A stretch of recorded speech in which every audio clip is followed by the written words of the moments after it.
share a bit of food, or perhaps share the news of the day. I almost feel like I'm dressed in too modern a fashion today. Good morning, America. I'm Charles Gibson. And I'm Joan Lennon. It's Friday. It is May 17th. And we have now completed our trans-Canadian journey, starting, thank you very much, starting on the west coast of Canada, as you know, on Monday, coming to the Atlantic coast here in Nova Scotia on Friday, the last leg of our journey, a 400-mile trip from French Quebec City to here to Halifax, and then another 100 kilometers or so to this a long trek. This little tiny fishing village of Lunenburg. Yes, and it's an incredible place, but as quaint as this setting is right here, you have to see outside. It's so beautiful. Just follow us, okay? Come on outside. We'll take you right outside, and you're going to see what this place is all about. Lunenburg was actually settled 250 years ago in the mid-18th century, but there's still a population of under 3,000 people. This has been a fishing village, really the Atlantic fishing capital of Canada, and in prosperous times, when there are lots of fish, the fishermen would prosper. But right now, the fish are sort of played out, and the fishermen suffer. But tourism keeps this place alive. At one time, Lunenburg was home port to about 250 fishing vessels. Now, but about 30. Still, it is one of the most photographed and painted areas in Canada. It has a sort of Norman Rockwell setting. And if you look on the back of Canada's old $100 bill, picture of Lunenburg, that's right. And they have parties here called Cayleys, which perhaps the Rankin family, very, very, very big up here, as well as now in the United States, they might play at a Cayley. And with all these fine folks from Lunenburg out here this morning, we're kind of having our own, I don't know, breakfast version of a Cayley. And I'm told a Cayley is a big, rip-roaring party. There are some beautiful boats still in this area, although unfortunately the fishing has been pretty well played out. This is the Bluenose 2, which is really sort of a symbol for this entire region of Canada, and certainly of Nova Scotia. Nova Scotians are called Bluenosers, as a matter of fact, largely because of this boat. Still an operating schooner, and we're going to take you on board the Bluenose as the morning goes on. Spencer Christian is also with us here in Lunenburg, and he has found a boat of his own. Spencer? I certainly have, Charlie. I'm over just outside the Dory shop here in Lunenburg, where they've been making these dories since 1917. You know, these were the small boats that did the big jobs, once the workhorses of the fishing fleet. And I'm going to tell you more about dories and show you how they're made in this half hour. Right now, we've got our family members with us, and they'd like to show you what they have in store. Hi, I'm Michael Gillen in Halifax, Nova Scotia. You've heard of the Titanic, but we're going to tell you about the most deadly maritime disaster in Canadian history. I'm Kevin Newman in Brigus, Newfoundland, inviting you for some traditional food, including codfish tongues. I'm Willow Bay in Cavendish, Prince Edward Island. We'll visit the home that was the inspiration for the popular children's book, Anne of Green Gables. So we're going to cover the waterfront here in Lunenburg today, but obviously we also cover the news, and Morton Dean does that back in New York. I want you to take a look down this street, because when you look around Lunenburg, you really kind of get the feel that you're, I don't know, in some little fishing village along the English coastline, or maybe in some quaint little town in France or Germany, and with good reason, because this is one of the oldest towns in British Canada, and really time has done so little to alter this close-knit community. Oh, yay! There is an official town crier, a third-generation blacksmith, a wharf filled with wooden schooners, even a church bell ringer.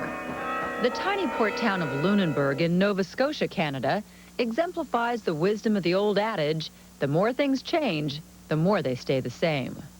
Founded in 1753 as a British colonial settlement of German, Swiss, and French Protestants, Lunenburg does not look much different in 1996 than it did in 1886, or for that matter, 1786.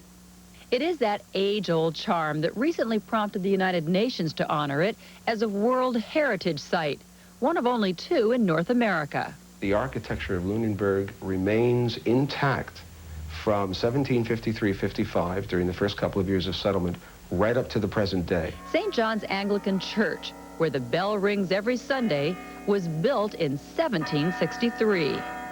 The Lunenburg waterfront still has an active fish industry and is home to Canada's famed schooner, the Bluenose 2, a seagoing symbol of Nova Scotia. High on a hill overlooking town sits the most imposing landmark, the Lunenburg Academy, which has graduated students for almost 100 years. Many homes sport extended dormers, which are known locally as the Lunenburg bump. But the 2,800 residents of Lunenburg have preserved more than just buildings. They have maintained a way of life. Well, everything is good about living in Lunenburg. It always has been. Lunenburg is a wonderful town. And I can say that because I'm the third generation that has made a good living at blacksmithing. Those same qualities which were there in the original settlers still remain. The people tend to be very frugal, very strong-willed, hard-working, and very proud, I think, of their heritage and their community. And now we want you to meet some of the people who are truly the lifeblood of this town, and they are the fishermen. Charlie's with two of them right now, and they certainly give the area its flavor. Charlie? Well, Joan, I have come on board the scalloping ship, the Geary and Graham. This is a boat that actually went out of service 2 years ago, has been sitting here in the harbor in Lunenburg, and I am heading down into the galley where the fishermen would go after a long, cold day out at sea. And as I mentioned, this boat has not been used in the last couple of years. And the strange thing is, when our people came to Lunenburg and began to look around, they found that this ship was just as it is on the day it went out of service 2 years ago. For instance, the calendar here on the wall, the last day crossed off September 21st, 1994, the last day that the Geary and Graham sailed. And we found the galley just exactly as it was 2 years ago when the ship went out of service. I am joined by Jim Pittman. His father was a captain of fishing ships here in Lunenburg, and he himself served as a cook on board ships for 18 years. And Eric now, for generations, his family was fishing these waters, and he was on board a fishing village or a fishing boat for 20 years himself. This is a hard life on these boats. Give me some examples. Well, it's a life that was hard, but it was good to us all because we were oriented marine-wise and in the fishing industry for back many generations. It's so cold in these waters. Well, I think there's been a lot of scientific talk over the past number of years that the Labrador current comes this way, and that's why we have such cold waters, especially in this time of year, and it actually won't warm up until come July or August. Plenty of icebergs out there. You would be down here if I had come down here as a cook on these ships, right? Yes. What, this great appeal to this room? I suppose men would be up top working for 24, 48 hours at a time? Oh, sometimes they did, for sure. They had broken watches, this, and even longer. But, yeah, this was the beehive of activity here one time. It was, as far as I'm concerned, the best years of my life were spent in places like this. Why? Tell me the appeal of the sea. Well, I can't explain that, you know. Maybe a little verse, you know, the sea is a jealous lover. You'll curse when you discover that she holds you fast, eh? And so it's just something about it. It's nice. And I guess maybe in this area, too, you know, there's one thing for sure. There's no gray areas on board a vessel. It's either black or white, and it was nice. Somebody said that when men are at sea, they want to be home. When they're home, they want to be at sea. Is that right? Well, that's true. I think every man wants to be with his family as much as he can. But on the other hand, we had to make a living, and we didn't know anything else really as far as trades, because the fishing industry was our main source of income. When you go out to sea, you'd be out how long at a time? Usually average of 10 days. Now, we've had trips as high as 17, but 10 days is about the average, about what we used to make. And cod was king? Cod was king? King cod, he was the old bill payer. You'd be fishing for cod. Now, as you might have guessed, with that little bit of verse, Jim was a poet. Is that right? Well, they've been called quite a few things in places like this, but I never had to swim ashore.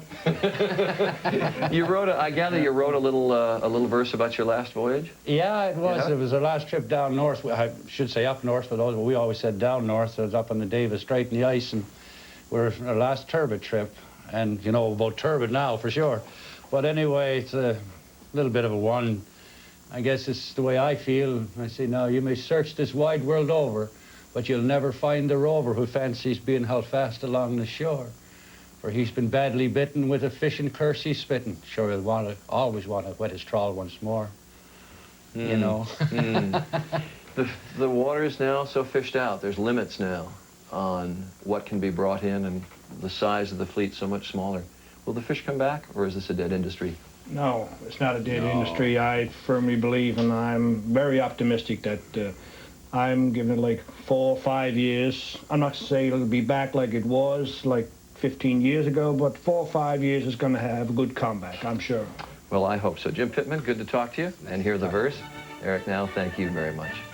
Very strange to be in this room just exactly as it was 2 years ago.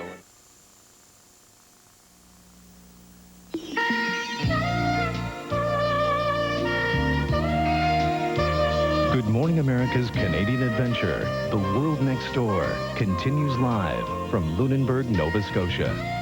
And in Lunenburg, Nova Scotia, we're back inside the Dory shop now, the Dory shop of Kim and Jill Smith and their mascot, Rocky. The Dory was once the vessel of choice for fishermen, brought lots of prosperity to this region. It allowed for the fish to be hauled inside the boat quickly and the hooks to be rebaited at a fast pace. They skimmed along the water nicely, but the Dories have been largely replaced these days by bigger, faster vessels, and trying to keep that Dory tradition alive right now. Kim Smith, will you tell us what it is about the Dory that makes it such a good seagoing vessel? A seaworthy vessel, I should say.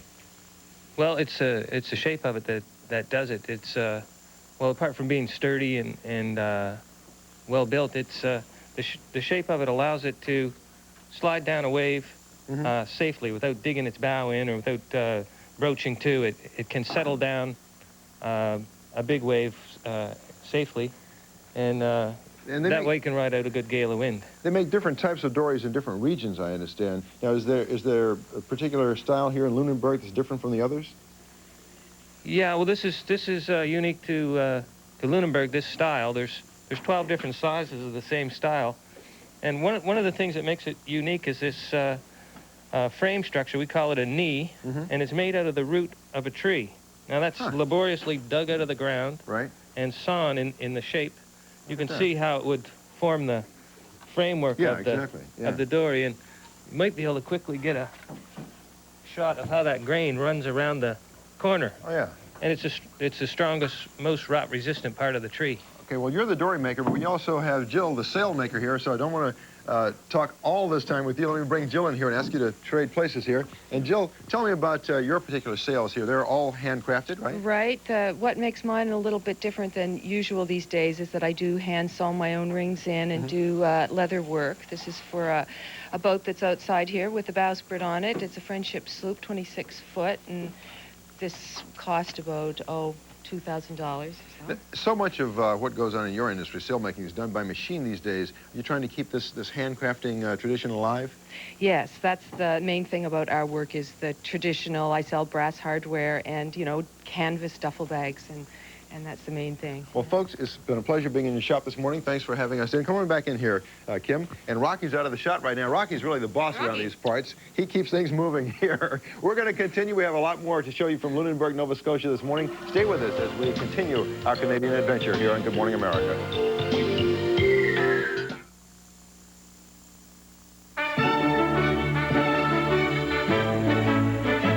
I'm Alan DeWolf. We're the 84th Highland Regiment, and we'd like to say, Good morning, America! And we'd like to say the same. Good morning, America. I'm Charles Gibson. And I'm Joan Lennon. It is Friday, May 17th. And we have come to this beautiful little fishing village of Lunenburg in the province of Nova Scotia on the east coast of Canada. It really is an absolutely beautiful spot where we have come. And we are on deck, I think the most famous sailing vessel certainly in this region of Canada, but probably all of the country. This ship really symbolizes the life on the Atlantic coast of Canada. It is the Bluenose II. It was built from the blueprints of the original Bluenose, and that boat sank off the coast of Haiti. This boat built in the early part of the 60s, commissioned in 1963. As I mentioned, all Nova Scotians are called Bluenosers, right? And that, to some extent, comes from the name of this ship. Still a working ship. And the history of this schooner is a sterling one, but of course others have not been so lucky. Some of them, of course, have had to weather the gales of very angry seas, and some of them have met with disaster. So we are going to bring you the drama of some of those doomed journeys in this half hour. The sea certainly influences, tremendous influence on this part of Canada. You find its influence in the food, in the music, in the art of this region. Kevin Newman of our staff, who, as I think you know by now, is himself Canadian, is going to introduce you to some of the sturdy souls from the Atlantic coast of Canada. And we'll have a song by the sea from Nova Scotia's sensational Rankin family. But first, we're going to get to the news in the morning, and Morton D. Back with Vernon Walters, a marine blacksmith, he calls himself, and I'd like to know exactly what that means. What does a marine blacksmith do? Marine blacksmith is one who serves the fishing industry. So all the stuff that you do here is basically related not to all the the things you do, but most of the things we do. Is this dying art, or do you still have enough business to keep you going here? There's still enough business to keep going. Anything you do well and you can find a market for it, it's a good business. You've been doing it for 25 years, Vernon. You must have been doing it well. 55 years. 55. Did I say 25? I meant 55 years. 55 years. Thank you, sir. I've enjoyed every moment of it. I'll bet you have. We've enjoyed being with you. When we come back, the harbor at Halifax, a peaceful scene now, but once the site of one of the most amazing maritime disasters of all time, when Good Morning America continues. Coming up in just a few moments, you will hear some more music from the Rankin family, who were nice enough to join us here in Lunenburg, Nova Scotia. You know, longtime residents of this area have such respect for the power of the sea. They still talk about the August gales of 1926 and 27, when more than 200 people were lost. And each maritime disaster, those at sea, those that touched the land, are remembered in explicit detail.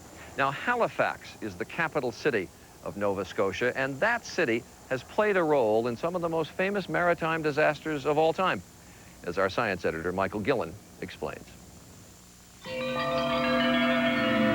It began with the sinking of the Titanic in 1912, deep in the waters of the North Atlantic, 750 miles from Halifax, the nearest mainland seaport. Many of the victims were brought back to Halifax and buried in this cemetery. But tragic as the Titanic accident was, 5 years later, thousands of others were laid to rest here, victims of the most deadly maritime disaster in Canadian history. We were terrified. I was scared to death. Around us, there were an awful lot of people killed and hurt. We lost all our relatives, my father's 2 brothers. The survivors will never forget. It was a sunny day, December 6, 1917, the height of World War I. When it started, I said, oh my God, it's the Germans. But it wasn't. It was a collision of 2 cargo ships, the Emo and the Mont Blanc. As they approached each other in Halifax Harbor, the Emo suddenly veered into the path of the Mont Blanc and struck it. Just like a blast, just a big bomb, you know. The Mont Blanc was in flames.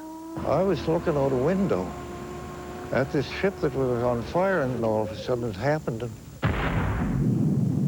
The Mont Blanc exploded with a force second only to the Hiroshima nuclear bomb, destroying 2 square miles of property, killing 2,000 people, and triggering a deadly tidal wave. Our neighborhood was just completely gone. From her window, Mary Murphy can still see exactly where the explosion happened. My mother they were covered with blood from cuts and soot and black. Everybody was blackened with the soot. The ghastly memories still haunt Gladys Lee.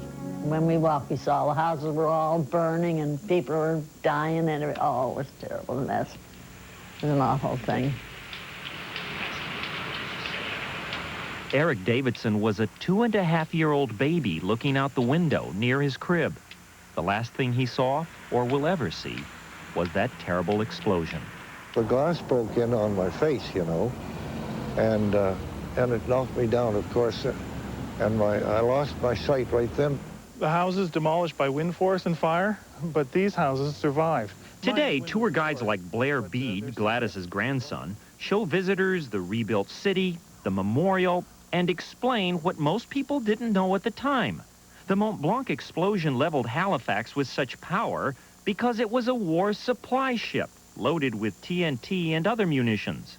It was bound for the war in Europe, but its legacy will always remain here in Halifax. I don't think people ever really got over it. It was something that you don't get over. And we have brought some Christmas trees down to the harbor for a reason. After that explosion occurred in 1917, the same day, the city of Boston in Massachusetts sent help to Nova Scotia. Hundreds of emergency workers came here immediately. And Nova Scotia does not forget. And so every year since 1917, Nova Scotia, which considers itself the Christmas tree capital of the world, sends Boston its official tree for free. A giant fir goes to Boston every year, saying thanks since 1917. We take a commercial break. When we come back, you'll see some of the seascapes of Canada when Good Morning America continues.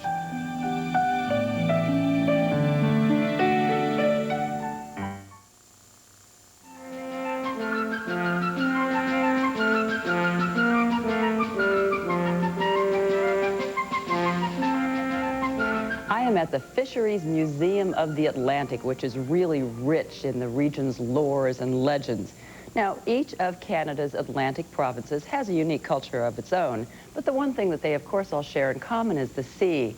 And Good Morning America Sunday's Kevin Newman has spent a lot of time along this coast reporting on the region for Canadian broadcasting. And he found that the mood of the sea really sets the pace of life along its edges. The beauty of the land here is the creation of its ocean. Only the power of the North Atlantic could carve cliffs from granite, or its deep, frigid waters build icebergs 12 stories high. Its surf has stripped the land of its color. Only the people and their brightly painted homes brought it back. For 4 centuries, the sea sustained many of the people here. Lobster, crab, and codfish year-round. But the boats and traps in places like Peggy's Cove are idle much of the year now, the fish depleted. Scott Hubley may be the last in his family to live off the sea. I've been at it for 9 years, and I don't think you can get a personal license anymore. They're not allowing no new people in. So Really? I just got in under the wire. We used to fish all year, can't now. The lack of fish is what's often discussed at the daily card game, a tradition not quite as old as fishing, but almost. It takes years to earn a seat at this table. A gift of a bottle of rum lets you at least watch. First game in 2 months. Coins only for this game, which in Canada means maximum bets of $1 and $2. The $2 coin on the right is new, and it's nicknamed the toonie. So are people using the toonies? Oh, yeah. Oh, yeah. You got to. Yeah. So these are the dollar bills? Yeah. They're called the loonies? Yeah.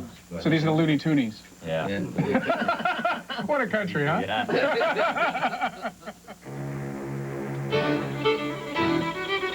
The sea is part of everything here, not only the economy. You can hear its influence in the local Celtic music, read it in the writing, and see it in the art. From his studio in Newfoundland, Christopher Pratt has painted and silkscreened some of Canada's best-known representations of the sea. The color of salt water has a fundamental quality. It's a kind of a gray-green thing. What really impresses you is the horizontality, the immense flatness of the sea. Because after all, even a 100-foot wave is a pretty minor blemish on the surface of the globe. I mean, if there's any measure of timelessness, it has to be a saltwater wave. I mean, if there's anything that you really are sure it hasn't changed, it's got to be that. There is much about Atlantic Canada that seems timeless, like the simple pleasure of dropping a line, or the time-honored way of preparing the fish. Don't be slow, Kevin. Oh, sorry. Through her businesses and recipes, Kitty Drake has revived interest in local Newfoundland cuisine. At least that's what she called it. And back here, we've got cod tongues. Cod being the main fish in Newfoundland when times were good. When times were good. We also have a traditional seal flipper pie. All right, let me take a look at this. I'm curious. Newfoundlanders like to put a bit of rum in their Well, that would help, flipper pie. I think. Yes. Well, let's just say it tasted better than it looked. A delicious reminder that the flavor of Atlantic Canada begins and ends with the sea. All right, sitting by the dock of the bay, we are going to be hearing a song from Nova Scotia's first family of song, the Rankin family. Coming up next.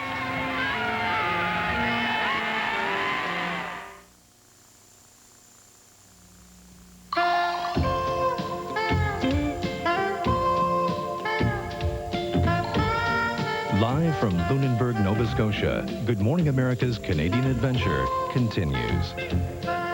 Time now for the Celtic sounds of the Rankin family, a clan from Nova Scotia that's putting Canadian country music on the world map. They have a very successful album here in Canada called Endless Seasons, and the name of the song is You Feel the Same Way Too.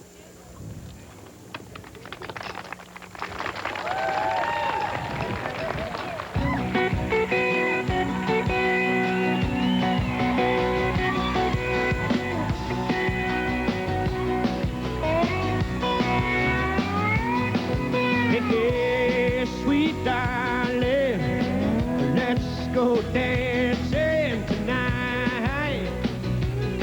My clock has been ticking, tick. Tells me the timing's just right. Well, I woke up this morning with a feeling I call lonesome and blue. Oh, yeah.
Good Morning America's The World Next Door is brought to you by Tavist D.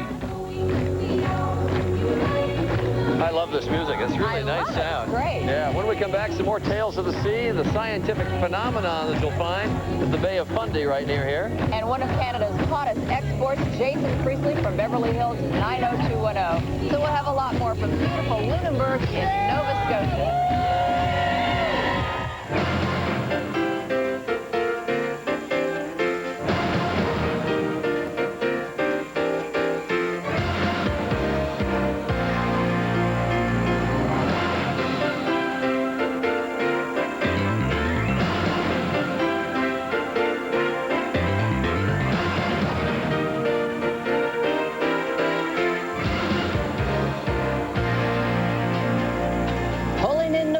Surrounded by the splendor of Canada's Atlantic coast, we are in the enchanting seaside village of Lunenburg. And we've got a bird's eye view of the harbor here in Lunenburg this morning. The colorful Victorian homes that make up this town sweep the hillside, and the working docks of the fishing town that is our home for day 5 of our visit to Canada and the world next door. And good morning, America. I'm Charles Gibson, and my Lord, what is this falling out of the sky? Oh, just a wee bit of rain, but don't worry about it. I'll have my chopper take care of it. Good morning, everyone. I'm Joan Lennon. It's Friday. It is Friday, isn't it? It's May 17th. This has been a long trip, but this is such an incredible place. We're back on the Bluenose 2. This is a copy of Canada's most famous racing schooner, and this still sails as Nova Scotia's ambassador. And in fact, they are celebrating the 75th anniversary of the launching of the Bluenose. And the whole area of Nova Scotia, the people here, as I mentioned earlier, are called Bluenosers. I mean, this ship is very symbolic of this area, but do you know why they're called Bluenosers? And you're going to tell this story? Well, it's not a story perhaps that's too polite to tell on morning television. Oh, but go ahead. It's one of the tales they tell around here. People here are called Bluenosers because the waters in the Atlantic are very cold, and the fishing ships would go out. The fishermen wore blue mittens, blue sweaters. You know where he's going with this. And when their noses would run, they would, and the blue dye from the gloves and the sweaters would come off on their noses. How's your breakfast? That's the story. That's right. That's a good breakfast story for you, isn't it? Anyway, it takes a very hardy soul to work the seas around here, and Spencer has found some hardy souls who I guess you might say make up a chain gang, Spencer? You could say that, Charlie. You might say that. Did you know that the largest scallop fleet in all of Nova Scotia is here in Lunenburg, where these guys actually use chain rakes to scoop up 1 million pounds of scallops a year. And in just a few minutes, I'll introduce you to the guys who do that, and they'll explain how they bring in those huge hauls. Our family is here with lots more to show you, and we'll take a step back into the golden age of sail. Hi, I'm Michael Gillen, and I am walking underwater, minus the water. It is low tide at the Bay of Fundy here in New Brunswick, and we're going to show you what happens when the tide rushes in. I'm Willow Bay in Cavendish, Prince Edward Island. We'll visit the home that was the inspiration for the popular children's book, Anne of Green Gables. And also coming up, one of the hottest numbers from Beverly Hills 90210, Canada's own Jason Priestley. He'll be with us a little bit later, but let's get to the news in the morning. Standing by in New York, is Morton. Inside the chain room at Adams and Knickel for 40 years, one of the largest scalloping operations in all of Nova Scotia. This is the chain room, as I said, and joining me here are David Knickel and Ken Knickel and John Richards. And these guys are busily at work right now making their handmade iron nets. So David, can you tell me how these things are made and how they work? Yeah, what we're doing, Spencer, is we're squeezing the rings together with links here. These links have to be squeezed together to hold them together. Right. And these scallop bottoms are attached to the rakes, which drag across the bottom of the ocean to catch our scallops. Now, how big are these rakes when they're finally made? They're 15 feet wide, the rakes. Yeah. There's one stretched out across the floor here. If we can get a shot of that while you talk, tell me how this is done, I'll just motion the camera over in that direction. So they go along the bottom and just scoop up about how many scallops at a time? Well, that just depends on how plentiful they are, really. Right. Yeah. And all this work is done by hand now, right? You don't have machines to do this. No machines can do this, no. This is the way it's been done for 40 years now. What do you guys do to keep from getting bored? This looks like pretty laborious work here. Look forward to Friday. Look forward to Friday. That keeps it interesting, huh? There's always people coming in for a good yarn. So. One of these guys said to me earlier that things are so slow around here sometimes that if you want to shoot somebody, you have to pull the trigger a day early. But it can't be that bad. No. Thank you, guys, and keep busy. Okay. We'll be back with more a little bit later. Joan? All right, thank you, Spencer.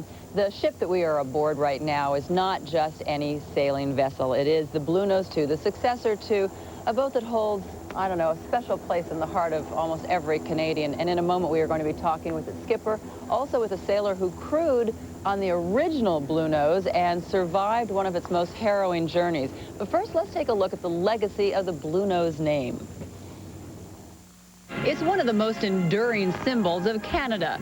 The image of the famed Nova Scotia schooner Bluenose is everywhere, even on the Canadian currency. When the schooner Bluenose was built in 1921, they chose the name Bluenose because it represented the province.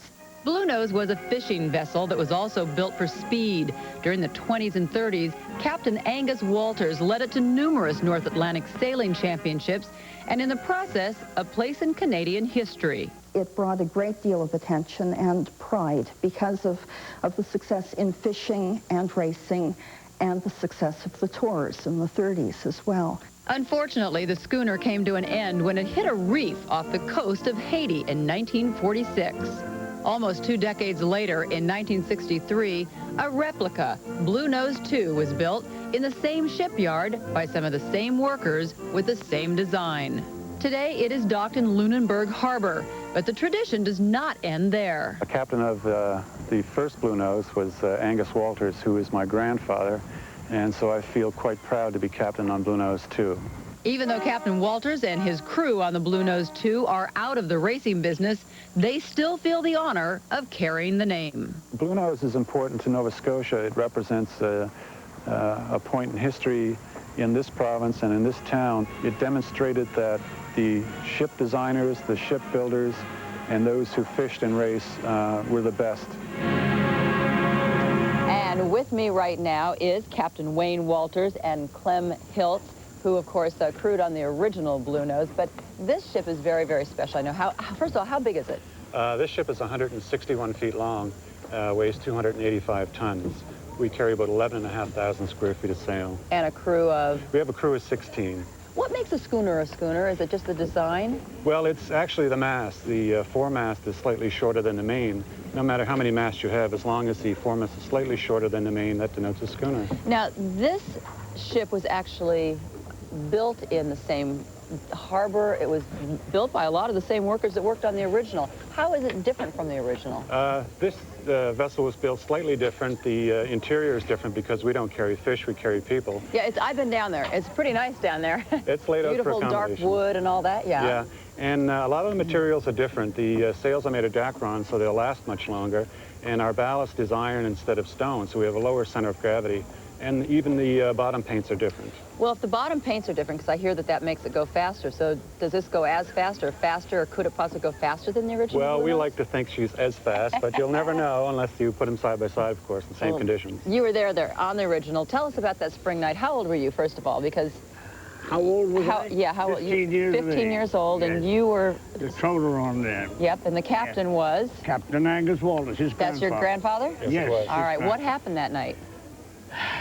Well, it was a horrible night. It started off early afternoon when we lost our cables and anchors. And we were in the bend of Sable Island, and the two bars run off. Then they run off about 20 miles, probably. And we were right in the middle of it.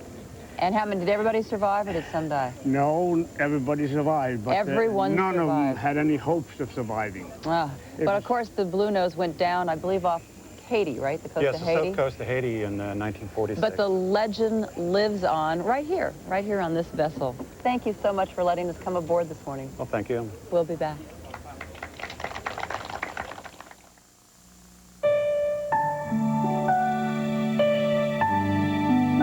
Right now, I'm in the wheelhouse of the retired scalloping ship, the Geary and Graham, where we were a little earlier today. Here in Lunenburg Harbor, the difference between high and low tide, about 5 feet, and we're at high tide right now. But just north of here is the Bay of Fundy, and that's known to sailors around the world because the variance between high and low tide there can be 40 to 50 feet. Absolutely extraordinary. And so our science editor, Michael Gillen, is with me here. And Michael, you had a chance to go out and experience this, right? Boy, did I. It was incredible, Charlie. In fact, it is one of the marine wonders of the world.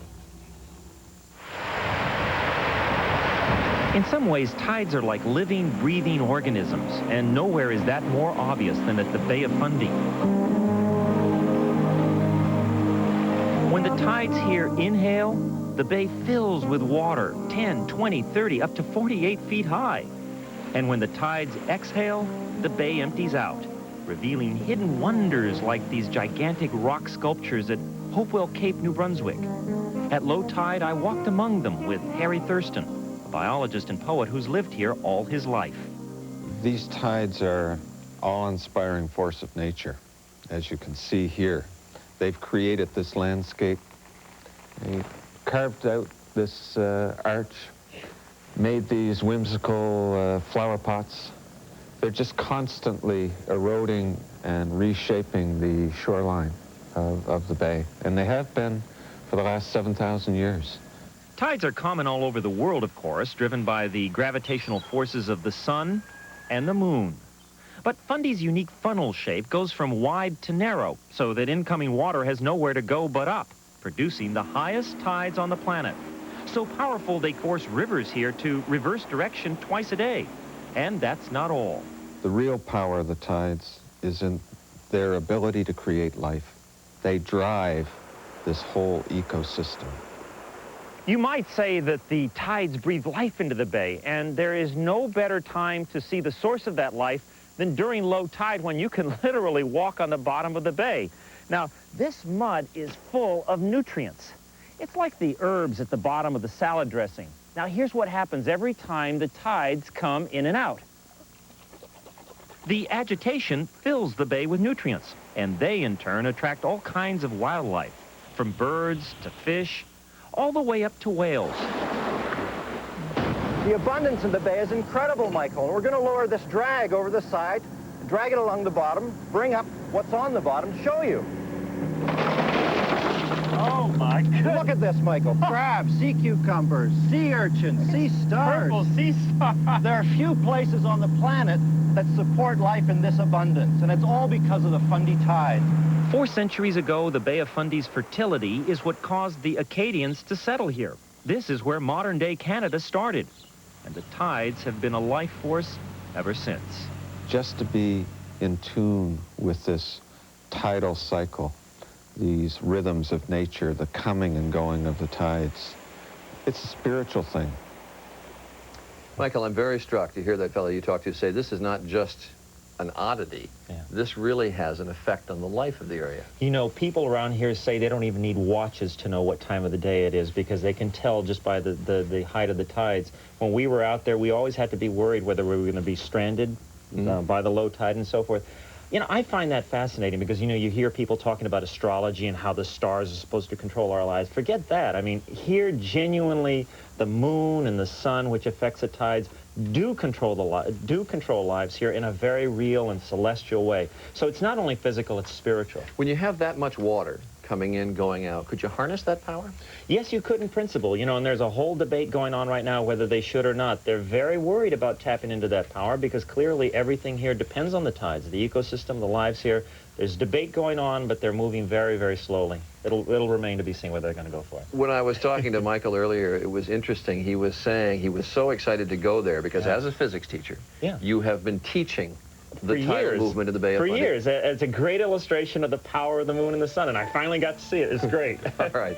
Thank you very much, Michael Gillen. We take a break. Local news coming up, and then our final half hour, unfortunately, from Canada, when Good Morning America continues.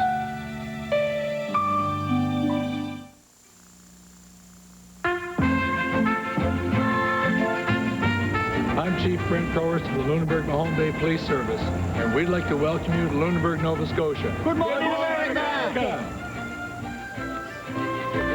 And good morning, everyone. I'm Joan London. And I'm Charles Gibson. Our final half hour, unfortunately, here in Canada. It is Friday, May 17th. We are in the little fishing village of Lunenburg in Nova Scotia, and sitting down on these crates in the rain, we have just joined the Wet Fanny Club. Absolutely. Now, coming up, Jason Priestley, you may think that he hails from Beverly Hills, as in 90210. No, Nay. He actually had his first address right here in Canada. He's back here in Canada. He actually up in Halifax shooting a movie. It's supposed to be happening on Long Island, but I guess they think it looks like Long Island up here, and he's going to be with us. Not far from here is Prince Edward Island. True or false? Smallest province in Canada? Easy one. But it is the setting of one of the most famous books that I think so many little girls read, Anne of Green Gables. It's set on Prince Edward Island, was written there, and we're going to take you up there in just a few moments. And we are going to have some terrific music, right? Yeah. The demon fiddler, Ashley McIsaac. All right. And do we have a camera on him? Spencer is going to do the weather up in the rigging of the Bluenose. He has climbed all the way up there. Where else can he get a better look at the weather, right? But before we get to Spencer, who's hanging on for dear life, let's go back to New York for the news of the morning and Morton Dean. And when we return, a local heartthrob returns home to Canada. Jason Priestley joins us in just a moment when Good Morning America continues. Stay with us.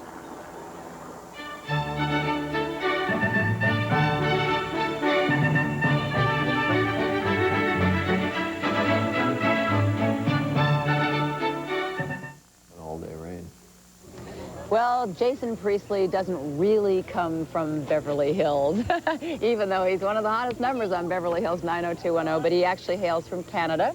And he's up here, you know, Hollywood is just filming all over this country these days. This is kind of like the Hollywood of the North. And you're filming a movie up here right now, but it's called Love and Death in Long Island. Yes. What, is it supposed to look like Long Island up here somewhere? Well, in Halifax, around there, it certainly does. If you shoot it the right way? Yeah. It's not quite as colorful and Victorian down there as it is up here. This is beautiful, this city. Isn't when it? I drove into it, I couldn't believe all the houses and the colors. Because you're really from the other side of this country. Don't you come from Vancouver? Yeah, I'm from Vancouver. Yeah, another beautiful place that we were there earlier this week. Not a bad town. Nice place to grow up to. And he started acting, I think, at what, age 6 or so? I was around 6, yeah. Now, I've read where you said that you're glad that you started acting that young in Canada as opposed to the United States. Why is that? Well, I think, you know, I think that doing it in Canada, there was never any media around me, and I never got a chance to get all freaked out by it. I mean, so you could stay pretty normal? I think I got beat up more than anything else for it, you know. Why, because you were the actor? Yeah, exactly, exactly. So we'll show him. Yeah, right. So there I was getting beat up behind the school, but it just seemed like I was able to still have a very, very normal life and not have to deal with anything else. And it was, you know, it was a good place to get my feet wet and absolutely. So now you come back here. You come back to your country and make a movie here. What's that like for you? It's great. It's great, actually. It's I've always been a really proud sort of flag-waving Canadian anyway, and so to come back here and get to do a movie here, and then the people are so great, and so many people know that I'm a Canadian that they just sort of come up and pat me on the back and say, all right, great, good to have you back home. So wait a minute, though, because I mean, I've seen what happens to you in the States. I mean, especially around Hollywood. I mean, they flock after him, the tabloid presses all over the place. It's lower key up here? They kind of let you... It's been really low key up here. The people are really, you know, people just kind of wave and say hi and... Not on this dock. This dock's been pretty excited. With these guys. Really low key, right, girls? Oh, yeah. here. So now, do you like the movie business? I mean, obviously you've found such success on television, but you like doing these movies? I do like doing movies. I really like doing movies. The pace is different, and you just get a chance to spend a lot more time doing things, which is much nicer. I mean, you know how fast-paced TV is, and we're always go, go, go, go, go, and it's nice to really be able to take the time and slow down. And I'm working on this film with John Hurt, and he's fantastic, and it's such a pleasure to get to work with a guy of his caliber. Sure, you get to soak up all that kind of experience. Because you have another season, of course, on Yeah, I think we're going to do one more season. I think that'll probably be enough. I think and then, 7 then more years. movies? I hope so. I hope so. Well, listen, it was nice. We've come from his set, and now we come from your country. It's nice to have you. Thank you for making the drive down from Halifax. No problem.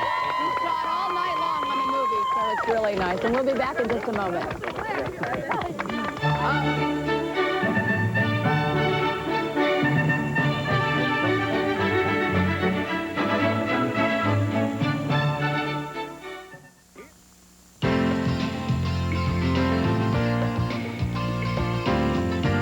Live from Lunenburg, Nova Scotia, Good Morning America's Canadian Adventure continues. And we have come back inside, out of the rain for a few moments, into the Colonial Merchant, the shop here in downtown Lunenburg, Nova Scotia. You know, so many little girls in so many nations of the world know a little girl who lives right near here. Well, they don't actually know her, but they have read about her. I'm talking about Anne of Green Gables. That book, which has delighted so many generations, is set on Prince Edward Island, right near here. It was written on Prince Edward Island, as our Willow Bay is going to tell you.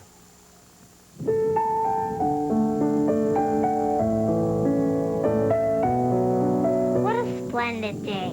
Isn't it good just to be alive on a day like this? I pity the people who aren't born yet for missing it. They may have good days, of course, but they can never have this one. Lucy Maud Montgomery wrote those words back in 1905, introducing the world to the very spirited little redhead, Anne Shirley. Anne of Green Gables is the story of a young orphan who was adopted by an elderly brother and sister. It was inspired by Montgomery's own childhood on Prince Edward Island. So what traits of Lucy Montgomery's are in Anne, the character? Okay, certainly a love of big words, excruciatingly big words, and a love of nature. Nature was something that never failed to inspire Ellen Montgomery in her writings.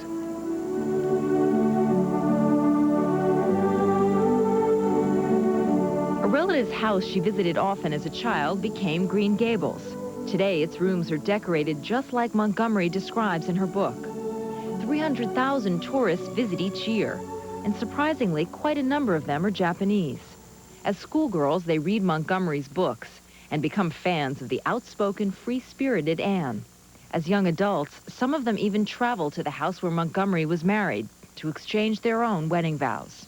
We just loved her. When she came, we looked forward, as we called her Aunt Maud. She always came with little gifts for us. Montgomery's cousin Georgie MacLeod remembers her cousin's visits. She always kept her little notebook and the pencil. If something would come up during the course of conversation or during the day, she'd stop right then and write that down. And my mother would say, that's going into one of her books, which down the road it would. Anne of Green Gables is big business on the island, and the book's characters are a big draw. There's the Anne Shirley Inn, Matthew's Market, and Marilla's Pizza. Not to mention the Anne dolls, the Anne keychains, and the Anne plates you can find at, where else, the Anne of Green Gables store. Even the island's license plate has a picture of the little redhead. I remember my mother saying to her, Maud, you've made our island so famous. She had a hearty laugh. She'd laugh away. What do you think so, Ella? But today, I often say if she come back, I don't know what she'd think. It's beyond anything she ever dreamed of. Just like I pictured it when I used to read that book to my daughters. We take a commercial break. When we come back, we leave the quiet inside. We go back to the crowd outside, and you'll hear the music of Canada's Ashley McIsaac, our fiddler on the wharf.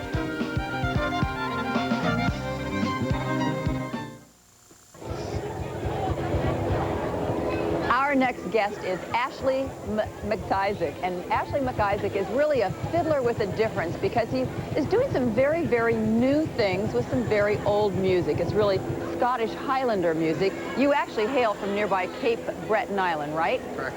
And he's got a new CD out. It's called Hi, How Are You Today? Love that name. But it's really the result of this new kind of music has made him a very big star, not only here in Canada, but now in the United States. And he is going to play for us today Sophia's Pipes? Yes, it's all right. meant for dancing, though. Meant for dancing. All right. So all of you, it's meant for dancing. Ashley McIsaac.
Thanks, Ashley. Thanks. Are you cold in that skirt? Oh, well, you know, Scotsman never really tells. Oh, okay. We'll be right back.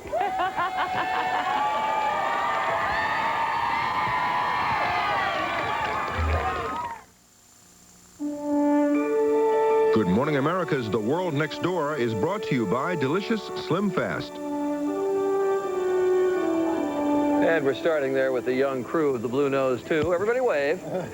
Everybody wave, sitting up on the bowsprit there of the Bluenose 2. Absolutely. And what a week this has been. It's really been a fantastic trek across Canada, starting, of course, in Victoria, British Columbia, and coming all the way here to Nova Scotia. Had a terrific time. I want to thank all of the technical people who gave us help. All the way along the way. They really have been wonderful. All of the local folks who gave us help, they have been marvelous. Our crew always talks about what terrific cooperation we get when we visit different parts of the world, but this has really been very special. I want to thank Canada for the great weather. Even this white mist in the morning is great. Just a few Never drops again will you hear this weatherman say a cold Canadian air mass. It's been warm all week long. It's been great. Anyway. And thanks to this wonderful crowd who came out this morning Thanks to you. Stayed out here, even in the drizzle. They don't know enough to come in out of the rain. Now, we are on Very lucky for that. We're on a boat. She's, how old? This is Walter Flower, the captain of the boat. How old is she? She's about 80 years old. About 80 years old. Yes, 80 years old. Bush Island boat. We're going to head out to sea. We're going back to New York, actually, on this boat.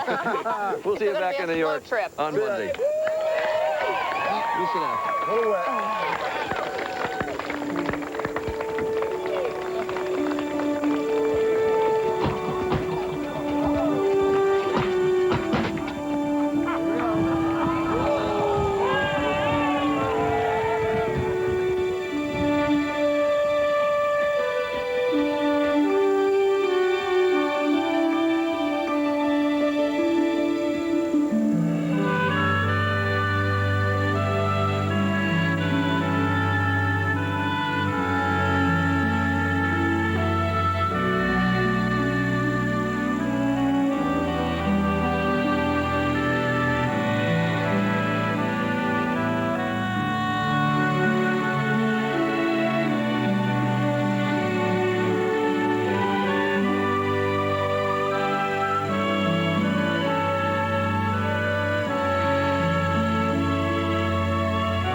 Production assistance provided by Via Rail for fast, convenient, comfortable travel between major cities in Quebec and Ontario, or for coast-to-coast adventure. Via Rail is Canada's passenger train network. Welcome aboard. Travel provided by Canadian Airlines International. Together with our partners, Canadian Airlines serves over 500 destinations across 6 continents. Canadian Airlines, going further.